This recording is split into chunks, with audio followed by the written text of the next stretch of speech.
Apa pendapatmu wahai anakku? Disinilah nampak kelebihan orang yang berbakti pada orang tua. Orang yang berbakti pada orang tua walaupun orang tuanya kafir tidak beriman, maka insya Allah anaknya akan berbakti kepadanya. Siapa yang menyakiti, menganiaya, menzolimi orang tua, maka anaknya pun juga nanti akan menzolimi dia di hari tuanya.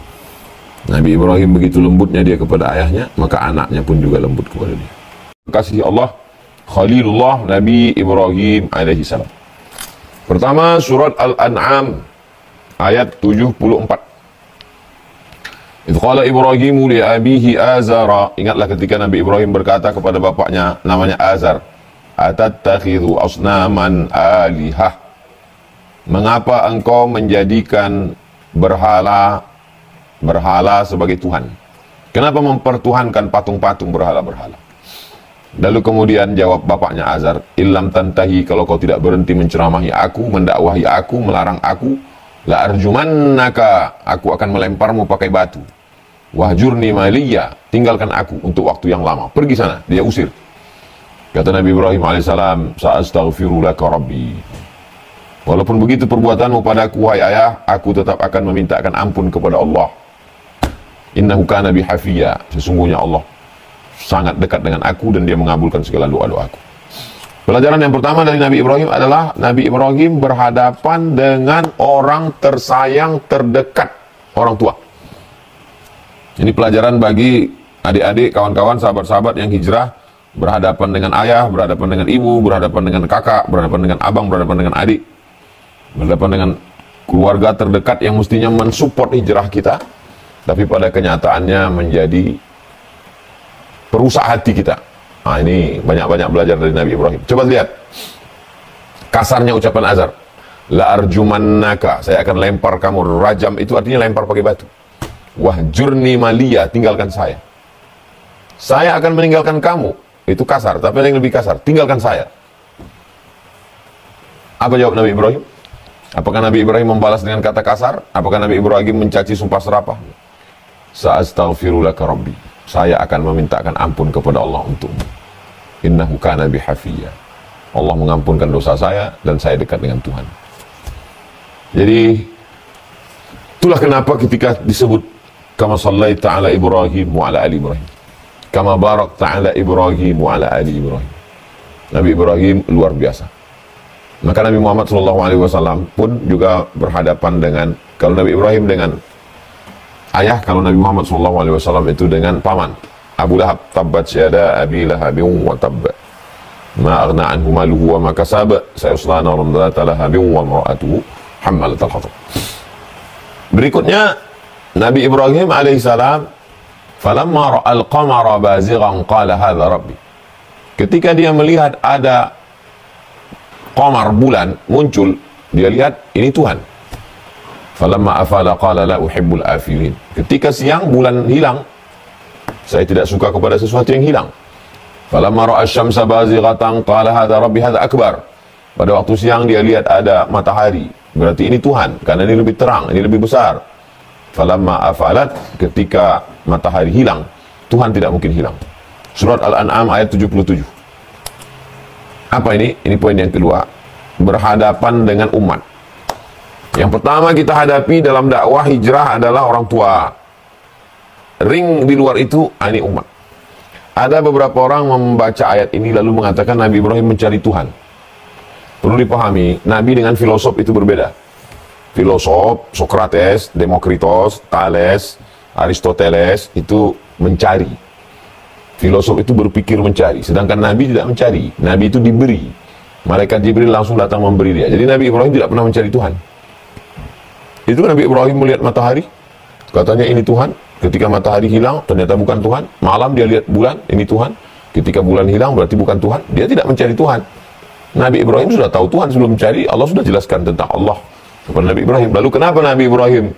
Nabi Ibrahim sedang membantah argumentasi kaum Sabi'un, penyembah planet, bintang, bulan, matahari. Mereka menyembah bulan, bintang, matahari. Maka Nabi Ibrahim mengajak mereka untuk berpikir menggunakan logika. Kalian menyembah matahari? Iya. Matahari ada. Ketika matahari petang tenggelam, hilang. Mana Tuhan kalian? Tuhan kok tidak selamanya, tidak kekal.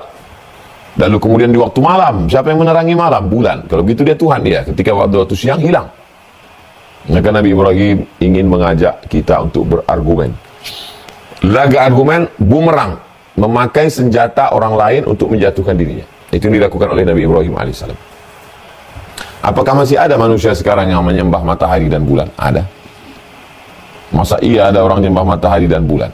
Percaya dengan peredaran bulan bahwa besok dia akan sukses kalau bisnis. Orang yang percaya astrologi, bahwa peredaran matahari, bulan, dan bintang mempengaruhi rezeki, mempengaruhi jodoh, mempengaruhi keadaan ekonomi, mempengaruhi teman, maka perbuatan ini namanya syirik, mempersekutukan ada kuasa lain selain kuasa Allah Subhanahu wa taala. Sedangkan kita sebagai orang beriman mengatakan la haula wala quwata illa billah, tidak daya, tidak upaya kecuali hanya dengan Allah Subhanahu wa taala. Jadi, kalau kita ketemu dengan satu aliran, maka pakailah metode Nabi Ibrahim alaihissalam, gunakan argumentasi pikiran. Kita lanjutkan.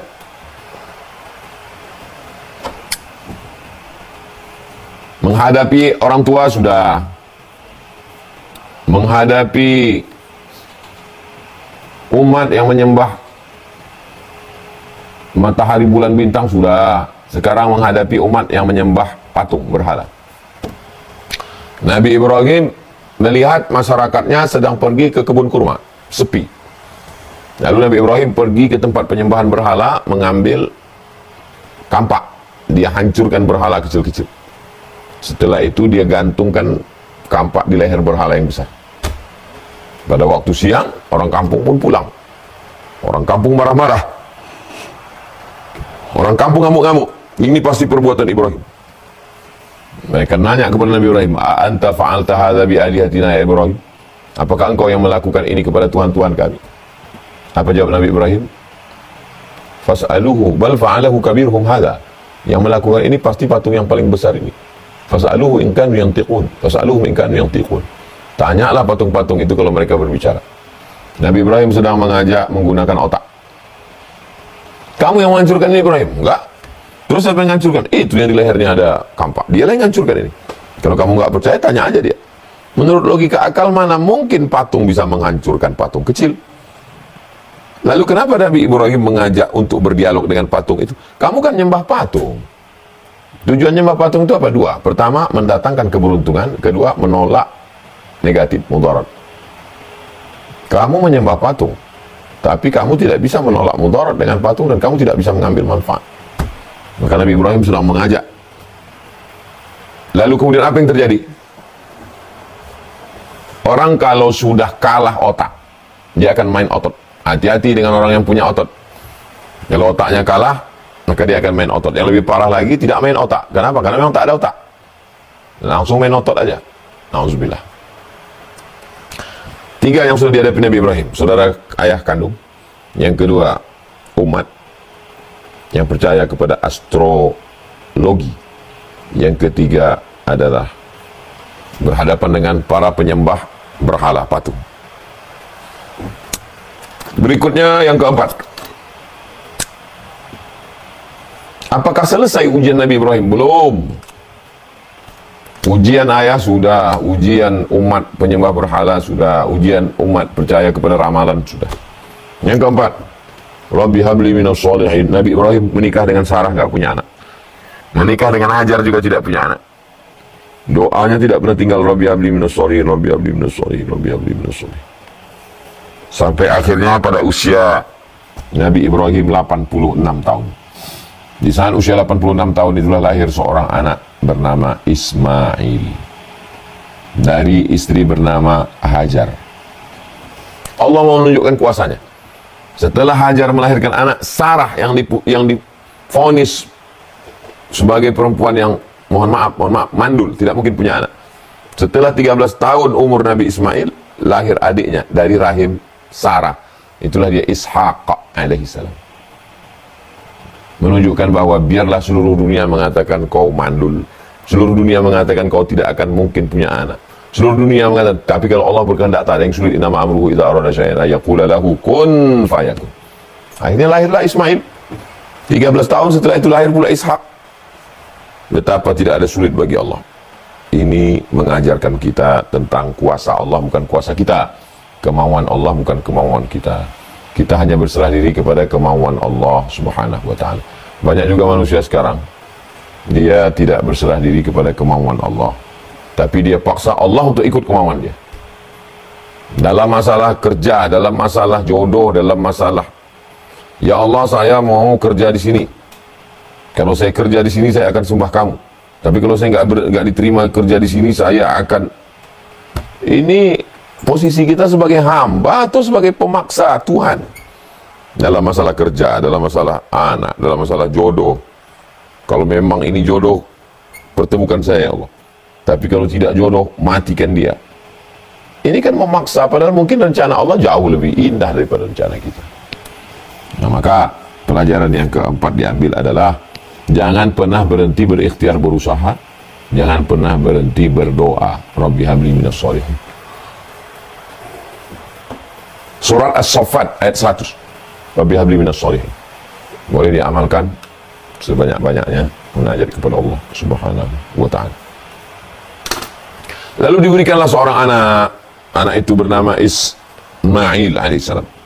Lalu kemudian Nabi Ismail diantarkan dari Palestina ke samping Ka'bah. Bisa dilihat doanya dalam surat Ibrahim ayat 37. Askantu min zurriyati, ya Allah aku tinggalkan anakku, biwadin ghairi dhi zar'in, di lembah yang tak ada tanaman, inda baitikal muharram, di samping rumahmu yang mulia. Itu menunjukkan bahwa rumah itu, Ka'bah itu sudah ada sebelum Nabi Ibrahim. Lalu kemudian kenapa hancur hilang? Kena banjir bandang. Nabi Ibrahim diminta merenovasinya kembali. Di mana Nabi Ibrahim meninggalkan anaknya? Biwadin, di lembah, ghairi dhi zar'in, tidak ada tanaman, inda baitikal muharram, di samping Baitullah. Ketika Nabi Ibrahim naik ke atas hewan tunggangannya, lalu Hajar dengan sedihnya memegang ujung kain Nabi Ibrahim AS. Hajar, ibu Nabi Ismail, bertanya, Allahu amaraka bihada, apakah Allah yang menyuruh engkau melakukan ini wahai Ibrahim? Nabi Ibrahim hanya menjawab dengan satu kata, na'am, ya, Allah yang menyuruh saya melakukan ini. Hajar melepas pegangan ujung jubah. Apa jawab Hajar? Idzan lan yudayyi'ana. Kalau memang Allah yang menyuruh, Allah tidak akan menyia-nyiakan kami. Yang pergi meninggalkan kami ini adalah pencari rezeki. Yang bersama kami di sini adalah pemberi rezeki. Lalu apa yang kami sedihkan? Kalau pencari rezeki meninggalkan kami, toh dia masih mencari. Sedangkan yang bersama kami di sini adalah pemberi rezeki. Begitulah Allah Subhanahu wa ta'ala mengajarkan bagaimana keyakinan tauhid kepada Allah Subhanahu wa ta'ala. Itu yang kelima, bahwa kita ini ada masanya ujian tidak pernah berhenti berakhir. Hidup Nabi Ibrahim alaihissalam itu dari mulai kecil berhadapan dengan ayah, mulai besar berhadapan dengan pesaing, berhadapan, sampailah pada puncaknya. Selesai menghadapi orang, sekarang menghadapi diri sendiri. Setelah anak lahir, mesti diasingkan ke Baitullah, ke Ka'bah, mengadu lagi kepada Allah Subhanahu wa ta'ala. Lalu kemudian setelah anak remaja, falamma balagha ma'ahu sa'ya, ketika sudah sampai usia bisa berusaha. Surat As-Saffat ayat 102. Apa kata Nabi Ibrahim alaihissalam? Ya bunayya, wahai anakku, inni ara fil manam, aku lihat dalam mimpiku, anni azbahuka, aku menyembelih lehermu, fanzur madza tara, apa pendapatmu wahai anakku? Disinilah nampak kelebihan orang yang berbakti pada orang tua. Orang yang berbakti pada orang tua, walaupun orang tuanya kafir, tidak beriman, maka insya Allah anaknya akan berbakti kepadanya. Siapa yang menyakiti, menganiaya, menzolimi orang tua, maka anaknya pun juga nanti akan menzolimi dia di hari tuanya. Nabi Ibrahim begitu lembutnya dia kepada ayahnya, maka anaknya pun juga lembut kepada dia. Inni azbahuka, aku menyembelih lehermu, fanzur madza tara, apa pendapatmu? Apa jawab Nabi Ismail alaihissalam? Ya abati, wahai ayahanda, if'al ma tu'mar, laksanakan perintah Allah. Satajiduni insyaallah minas sabirin. Insyaallah saya termasuk orang-orang yang sabar menerima ujian Allah Subhanahu wa ta'ala. Begitulah Nabi Ibrahim alaihissalam, tidak pernah berhenti daripada cobaan. Jadi kalau ada orang mengaku beriman, menyebut nama Ibrahim bolak-balik, tapi baru sedikit saja diuji sudah berkeluh kesah, lalu apa manfaatnya kita sebut kama sallaita ala Ibrahim wa ala ali Ibrahim, kama barakta ala Ibrahim wa ala ali Ibrahim? Itu semuanya bukan asal ngomong aja, itu membangkitkan kekuatan, kesadaran, itu yang dibawa kepada Allah Subhanahu wa ta'ala. Mengapa orang yang beriman semakin kuat, semakin berat ujiannya? Karena sesungguhnya Nabi pernah ditanya, man asyadun nasi bala'an, siapa orang yang paling berat ujian hidupnya? Kata Nabi, al-anbiya, nabi-nabi, summal amsal fal amsal, rasul-rasul, nabi-nabi, wali-wali, orang biasa. Semakin berat cobaan kita, semakin lama kita bersujud, semakin berat ujian hidup kita, semakin khusyuk kita berdoa kepada Allah. Husnuzan, Allah buat ujian hidup kita begitu berat karena Allah ingin kita mendapatkan sesuatu yang baik dan mulia. Lalu kemudian dibawalah anak ke tempat altar penyembelihan. Panjang umur sehat badan sampai di Mina. Ini tempat melontar jumrah. Sebelah kiri ada bukit, lihat di atas. Ada satu tiang yang pakai kubah kecil. Itu menunjukkan makam. Itu menunjukkan tempat penyembelihan Ismail alaihissalam. Watallahu lil jabin. Dibaringkanlah anak tadi ketika akan disembelih. Bismillahirrahmanirrahim. Tidak terbayang itu bagaimana sayangnya kepada anak yang ditunggu 86 tahun. Ketika dia datang, disuruh disembelih. Bayangkan itu. Lalu kemudian, apa yang dilakukan Allah? Wafadainahu bidzibhin azim. Kami tebus anaknya itu dengan satu ekor sembelihan yang sangat besar. Maka, kalau kita beramal dengan amal badan, harta, Allah akan balas. Inna a'tainakal kautsar. Kami sudah berikan kepada kau nikmat yang sangat besar. Fasalli, salatlah. Maksudnya ibadah badan. Wanhar, berkurbanlah. Maksudnya ibadah harta. Dalam konteks umroh, dalam konteks kurban, fasalli, salatlah. Dalam konteks umroh ada tawaf, ada sa'i, badan bergerak, ibadah badan. Tapi juga ada ibadah harta, ongkosnya, naik pesawatnya, akomodasinya, konsumsinya. Maka dalam konteks kurban, fasalli, salatlah. Pagi-pagi itu salat, wanhar, berkurbanlah. Berkurban dengan memberikan harta. Kenapa Allah tidak minta anak kita? Karena Allah tahu iman kita. Jangankan anakmu, ku minta kambingmu aja, ku minta tidak keluar-keluar duit. Nah, jadi Allah SWT memberikan sesuai dengan kadar. La yukallifullahu nafsan illa wus'aha. Kenapa Allah tidak minta lembu onta Nabi Ibrahim? Kenapa yang diminta anak? Karena anak itu yang paling dia sayang. Yang ditunggu 86 tahun. Menikah dengan Hajar. Ternyata Allah berikan balasan, diminta Allah. Apa yang paling kau sayang? Itu yang ingin diminta Allah. Lan tanalul birra hatta tunfiqu mimma tuhibbun. Kamu tidak akan mendapatkan kebaikan sebelum kamu memberikan apa yang paling kamu sayangi.